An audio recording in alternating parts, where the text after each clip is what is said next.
Hi everyone, I'm Dr. Michelle Eckler, Supervisor of Secondary English Language Arts, and I'm bringing you another Waterbury Public Schools Google Classroom tutorial. Today's video is about copying a form and creating the assignment. The topics we will cover today include making a copy of a Google form created by someone else, creating an assignment with that form, and accessing the information from the form.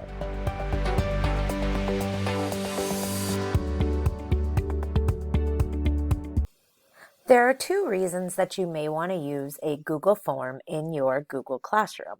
One would be to simply collect information from students, maybe in the form of a daily check-in, and the other would be to actually have a quiz for your students. Either way, in order for you to be able to see the students' responses, you will need to make a copy of that file and upload it to your own Google Classroom. This video is going to show you how to make a copy of a Google form to use that is a simple collection of information, such as in a daily check-in question. So I'm going to start by going into the folder where that information is stored. So in this case, I'm going to make one for my grade 7 class. So I click on that folder, and the quiz or the Google form that I'm using is in week 2.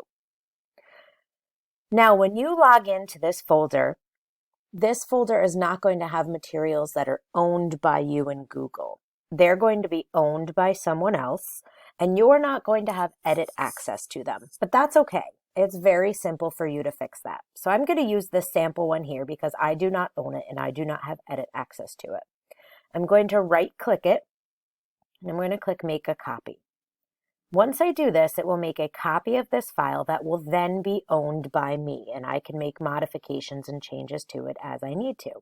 But I need to move it because this is a shared folder and I want this to be just owned by me. So I'm going to right-click it again, click on Move To, and then I'm going to put it in whatever folder I am using for my Google Classroom. So I'm going to go back and put it in my grade 7 folder. So we're going to move it here. It's going to ask me if this is okay because people who currently have access to it will lose access to it, and that's absolutely fine because I want this file to be for just me. So now I can go into my drive and find that file. So I put that in my grade 7 folder, and you can see here I have my copy of my sample grade 7 weekly check-in. What I'm then going to do is right-click it and rename it. I don't need the word copy of. I know this is my sample that I want to keep.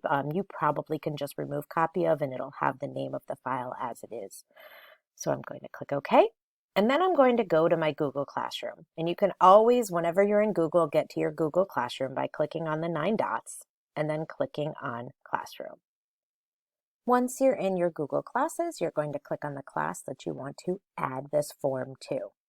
Now, if you are not making this form as a quiz, you don't need to create a quiz. Instead, what you're going to do is click on Create and click on Assignment.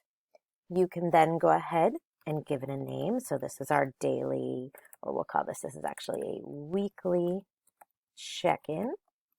You might want to provide a note or some information to your students, and then you're going to click on Add, Google Drive. Go to the folder where you shared it by clicking on My Drive here, finding your folder. So mine was in my grade 7, and I am going to add it. Now, since this is not a quiz, I'm not really worried about the quiz settings. This is just a way for me to collect information from my students. If you want, you can easily click on which class and add it to all of your classes at once. You don't have to do them individually. You give it a due date, so the end of the week, and then you can assign it to the topic, so whatever week this is, and this one, this is a sample class, so I don't have all the topics in here, and then you're going to click Assign. And once you've assigned it, it will come up for your students where you assigned it, and you can click on it, and you can see that the students have access to this survey. Once they submit it, they can only submit it once to you, and it will give you information in the form of a spreadsheet. So let me show you how you're going to see that. So you want to go back into your Google Drive, and you go back to the folder where you had that document. You're going to open it up and you're going to click on responses. Once you start to get responses, you will see that there will be answers, information here. You'll be able to view them individually, and you will also be able to create a spreadsheet where you can see them as well. This is how you would use the Google Forms feature for creating some sort of information gathering tool for your students.